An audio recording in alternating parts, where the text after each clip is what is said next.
A disappointing performance by the Oklahoma Sooners on Saturday against the visiting Ohio State Buckeyes left many OU fans wondering what went wrong. There were quite a few things to choose from, but today I'm breaking it down. We're going to take a look at two areas where OU struggled throughout the game, one on offense and one on defense. The offensive play that we'll break down will highlight poor decision-making from the quarterback position, a major theme for OU throughout the game, and on defense, we're going to go into a little bit more depth, breaking down just why OU struggled so much to stop the run. Play fake, Mayfield rolls out in trouble, trying to get around the corner, does, fires down the field, picked off, Marshawn Lattimore. Another turnover for Oklahoma. This play is a relatively straightforward play-action pass with a quarterback rollout. On this particular play, the quarterback has 5 options. He's got 4 receiving options, and then the 5th option is to keep the ball and run with it. We've got Jarvis Baxter on a deep post route, Geno Lewis on a crossing route, D.D. Westbrook running a comeback route by the right sideline, and Samaje Perine in the right flat.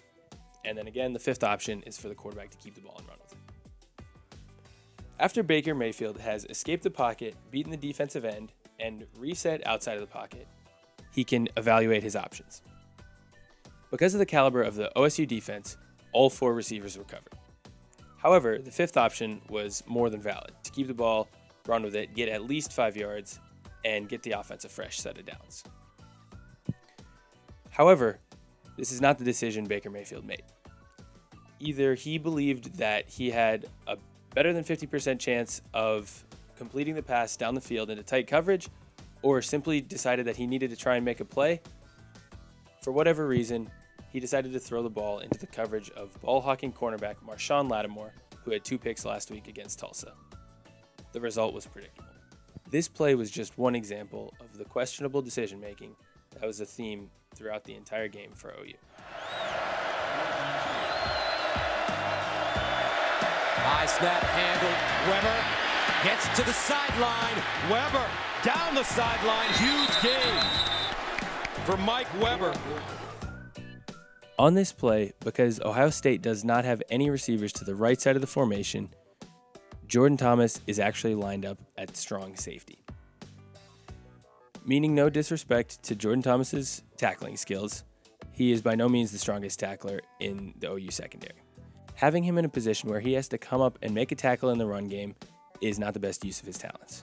The second area where OU's defensive scheme failed is that no one tracked the tight end as he pulled across the offensive formation. This means that the only person who has responsibility for the tight end is outside linebacker Obo, who is in a conflicted position because he's responsible for setting the edge against the run and preventing the running back from getting to the outside, but he's also responsible for coverage in the flat, which in this case would mean covering the tight end. The specific play for Ohio State is a run-pass option, so that if Obo comes up to tackle the running back, then JT Barrett will flip the ball over his head to the tight end, who would be wide open in the flat. But if he goes to cover the tight end in the flat, then there's a gaping hole to the right side of the formation for the running back to run through. And finally, the third thing that goes wrong for OU on this play is that their defensive line is overwhelmed by OSU's 5 offensive linemen. Ohio State finished the day with 291 yards rushing at 6.1 yards per carry, in part due to plays like this.